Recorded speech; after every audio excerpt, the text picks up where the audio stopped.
There's an expression that I've said on this podcast many times, but I'll say it again, is that hard times create hard men. Hard men create soft times. Soft times create soft men. Soft men create hard times. In 2023, the suicide rate among men was almost 4 times higher than the suicide rate among women. While men make up around 50% of the US population, they comprise nearly 80% of suicides.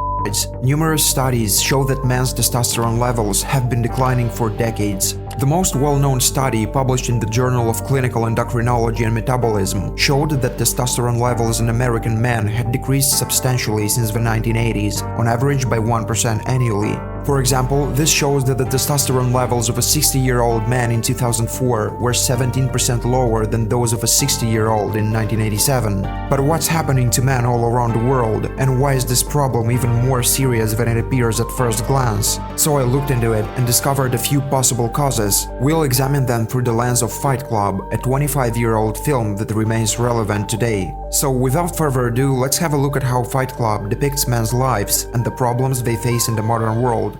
It all starts with a representation of the narrator's day. He wakes up, but he looks tired because he suffers from insomnia and hasn't slept in days. He works a 9-to-5 job in a soulless office where everyone looks and dresses the same. His boss is an asshole who treats him like a robot. So the narrator drowses his sorrow into consumption. His only passion in life is IKEA furniture, and he spends his time and money on accumulating as much stuff as possible. He lives a boring life with no purpose or meaning, which leaves his body restless and his mind depressed. He visits a doctor and tries to convince him that he is in pain and needs anything to relieve it. But the doctor refuses to help, instead recommending that he visit people who are truly in pain and suffering from cancer. So the narrator rushes into one of these events, hoping to finally meet someone who will make him feel alive. One of the first people he meets is Bob. Bob has been a champion bodybuilder in the past, but now he suffers from testicular cancer. And because of the steroids he has used in the past, his hormones have morphed from testosterone to estrogen, which made his voice sound feminine and turned his body into a mess. His personal life doesn't look better either. He is bankrupt and divorced, and his children wouldn't return his calls. However, the narrator trusts him because Bob is honest, so he bursts into tears and shares his inner pain with Bob.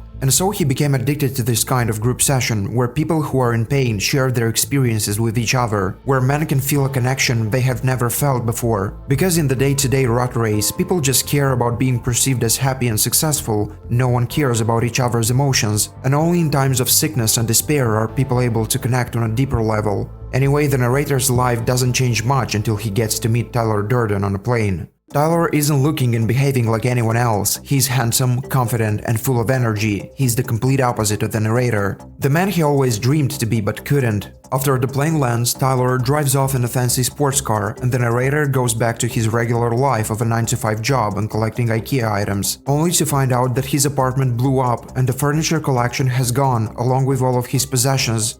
You see, Fight Club tackles the life of an average man in the 21st century as something that has lost its value. And when we look at the world today, we see the exact same picture. That most men live lives of quiet desperation. It's one of my favorite quotes ever because it's true.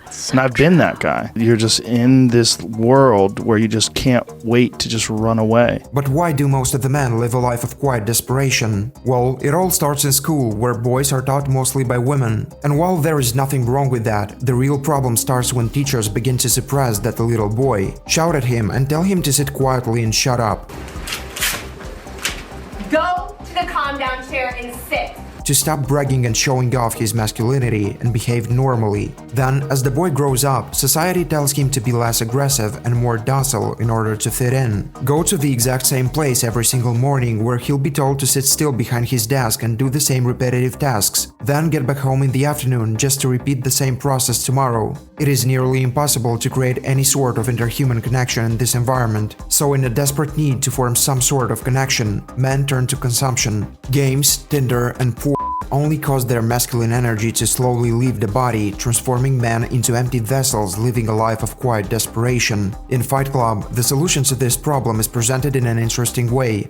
After losing all of his possessions, the narrator calls Tyler and asks for a meeting, during which he confesses his feelings of sorrow over losing everything. But Tyler doesn't appear to be upset, and instead of seeking relief from his pain, he tells him that the things he lost don't mean anything. The things you own end up owning you.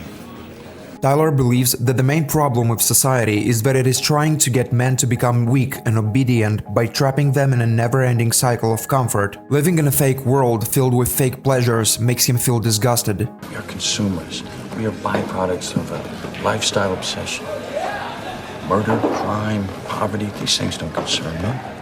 What concerns me are celebrity magazines, television with 500 channels, some guy's name on my underwear. So Tyler asks the narrator to punch him hard so he can finally feel a sense of reality, and so they start punching each other until they bleed. But that was only the first step for the narrator. After the fight, they go to Tyler's house, which looks like something out of a horror film and is the total opposite of the narrator's apartment, which was cozy and clean. But that's the whole point. Tyler wants to break the narrator's addiction to comfort, and it worked. Within just a month, the narrator was no longer addicted to any of his previous possessions. He lives in a house with no electricity and a broken roof, but he's more confident than he has ever been in his entire life, attracting other men who have been taught by society that they are weak, men who are disgusted by societal values and norms, and now they want to feel the same masculine energy by not only feeling physical pain, but also reliving it from within. That's how Fight Club was created, an underground secret group created by men for men. And here is when we start to see a shift in the narrator's personality. He's no longer afraid of what people think of him. He starts dressing and acting differently. He stands out from the crowd, and he finally feels comfortable in discomfort because he has escaped the testosterone-destroying lifestyle that was holding him all these years. You see, in the past, men actually acted like men. At only 20 years old, Augustus Caesar became a Roman senator. At 24, William Pitt the Younger became Prime Minister of England, and Lawrence Bragg won the Nobel Prize at 25. But today, a lot of men aren't able to achieve such heights because they are distracted. They are drowning in overstimulation and instant gratification, which have a lot of negative effects. Today, we can receive an answer to any of our questions just by typing it into a search bar. Wanna know what happened in 1984? Just Google it. Wanna know who was behind the WannaCry attack? Just Google it. What's Jim Carrey's favorite food? Just give it a search and you'll find the answer instantly. This abundance of information just a few seconds away makes our brain feel useless. To find the answer, we no longer have to search for a lot of pages and materials. We already have everything at the tip of our fingers. And while it's a good thing that we can receive any answer in such a short amount of time, it also makes us feel weak.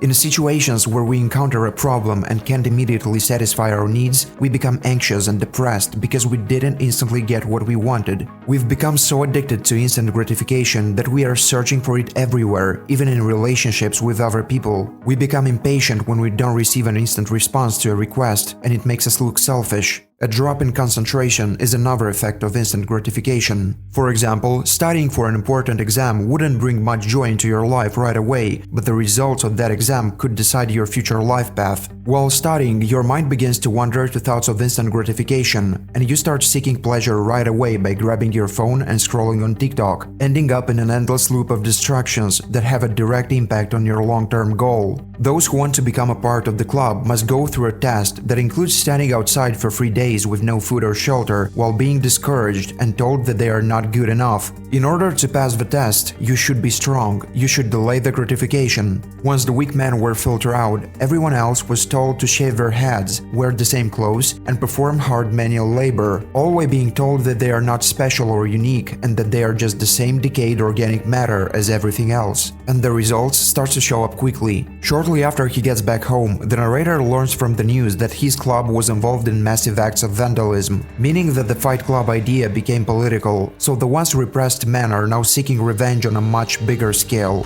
While in the car, the narrator asks Tyler about Project Mayhem and the violence behind it. So Tyler eventually admits that he was the one who destroyed the narrator's apartment, and he did it to release the narrator from all possessions, allowing him to be free and become whoever he wanted to be. And while the narrator's mind tries to comprehend this information, Tyler decides to crash the car.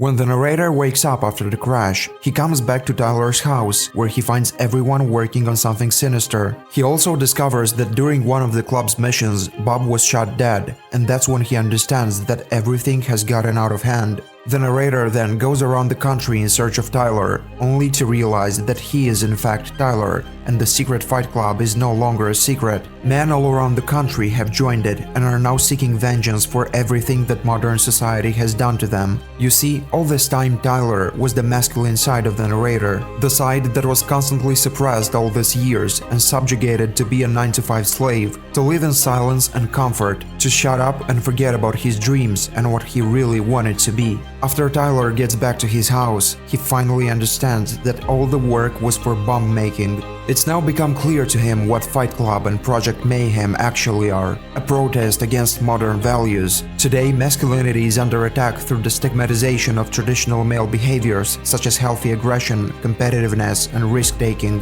These behaviors are often seen as negative and destructive, and men who exhibit them are often criticized or punished. Men are told not to show any aggression, even if they are being bullied. Stop trying to defend themselves, even if it's detrimental to their mental health. Stop saying what they want or think, and if they do, they will be instantly accused of toxic masculinity. During the last scenes of Fight Club, Project Mayhem, together with Tyler, plans to destroy all the major banks and credit card companies so that they can erase the debt record and everyone goes back to zero. And the main thing is, everyone around knows about it, including the police, but not a single person tries to interfere and defend the system because everyone is tired of it and no one benefits from it. So this man chose to destroy it and build a new one. There is no way back, and in the final scene, it all burns down to ashes, symbolizing the vengeance of every single man who was a slave to this system and is now free.